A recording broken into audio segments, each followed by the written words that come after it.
February 8, 2017, the Packaging Corporation of America's DeRidder, Louisiana pulp and paper mill.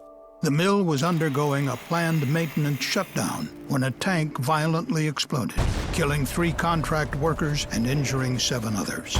The Chemical Safety Board launched an investigation and found that despite industry good practice guidance to do so, PCA did not apply its process safety management system to the process that included the tank that ultimately exploded. As a result, hazards, such as the potential for a flammable atmosphere to form within the tank, were not adequately evaluated.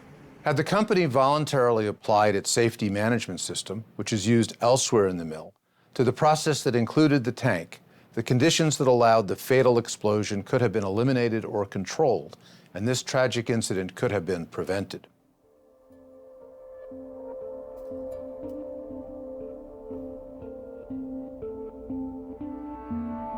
PCA's DeRidder mill produces container board that is used in products such as boxes and container board displays. The container board is made from pulp produced at the facility. The process of creating pulp generates vapors. The vapors, which contain water, turpentine, and various sulfur compounds, are then collected and separated. The vapors are separated in a turpentine stripping column. Most of the turpentine is removed and sent to a condenser.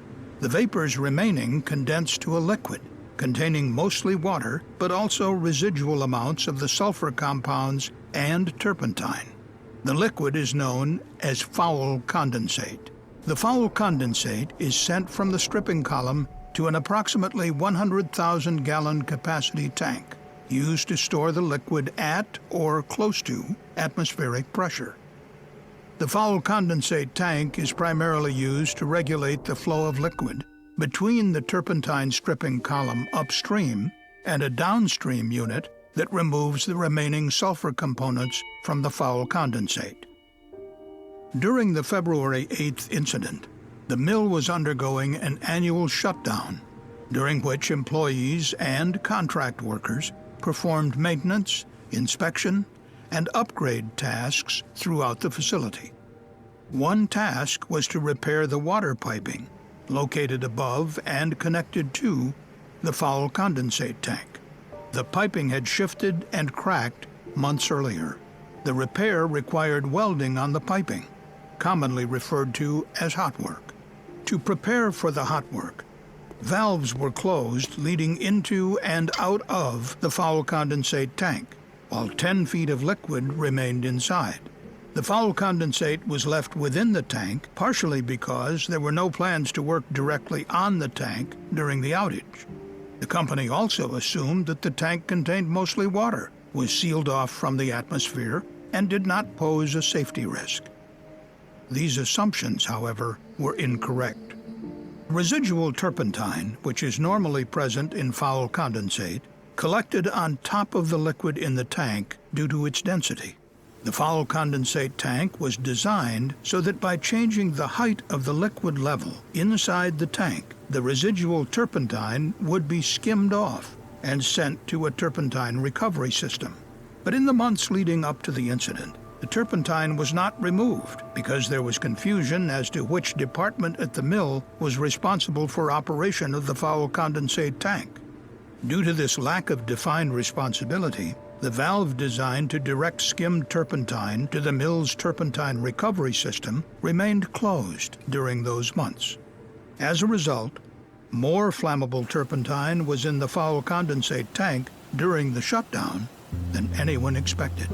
In addition, it is normal for there to be vapors inside the foul condensate tank in the space above the liquid. Although those vapors can be flammable, there is not supposed to be enough oxygen in the tank to support combustion. But because the tank had been isolated from the process during the annual shutdown, the contents of the tank likely cooled from its normal operating temperature, creating low-pressure conditions within the tank. This most likely triggered a relief valve on the tank's roof to add more air to avoid damaging the tank from a vacuum created by low pressure. The vacuum relief valve was likely one of the few potential sources that allowed enough air into the tank to create an explosive atmosphere. The day before the incident, in preparation for repair, the water piping was isolated from the foul condensate tank and the rest of the process by closed valves, and the piping was separated physically from the tank. Around 8 a.m. on February 8th, a mill employee used a gas detector to check for a flammable atmosphere in and around the water piping, and found none. The company then issued a hot work permit for the welding work. But even though a flammable atmosphere was not present outside the tank, there was a flammable atmosphere inside the tank. Without knowing that the vapors inside the tank posed a serious hazard, 3 contract workers began welding on the water piping located above it. The CSB was unable to determine an exact ignition source, but it is likely that sparks or molten slag produced from the hot work landed on or near the foul condensate tank, heating up the tank wall or igniting its contents. Or it is possible that the hot work was complete, but as the tools were lowered, a welding torch fell and created an electric arc on the tank or its vent piping.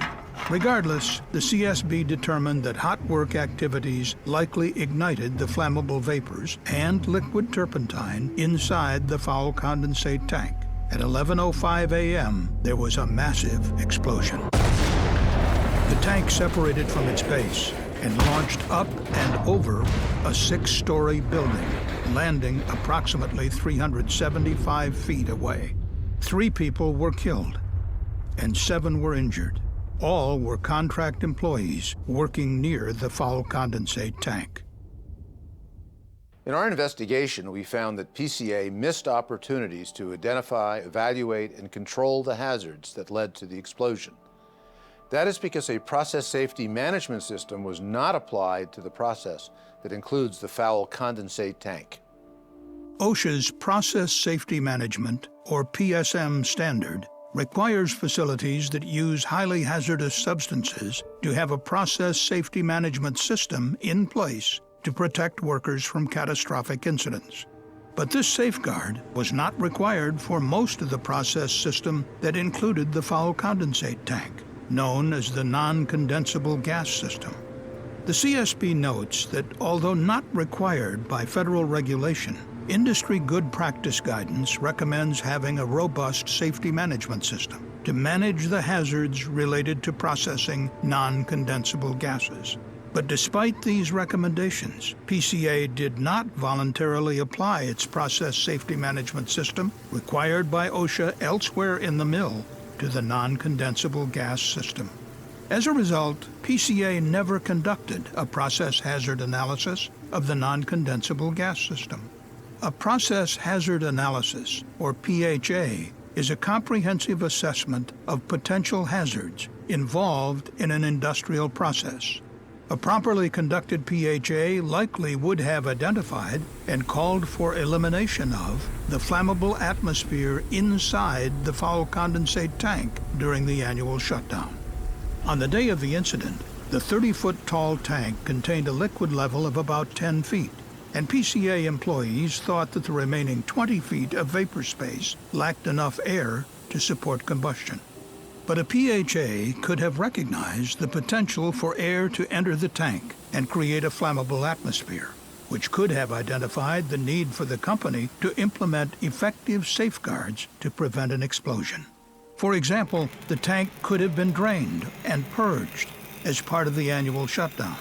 Steve Salmon is Assistant Director of the Health, Safety, and Environment Department of the United Steelworkers, the union which represents PCA employees.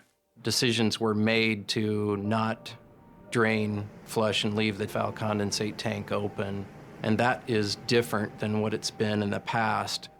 Our members felt that needed to be done. We believe that had the tank been drained, flushed, and left open, that could have helped prevent this unwanted event.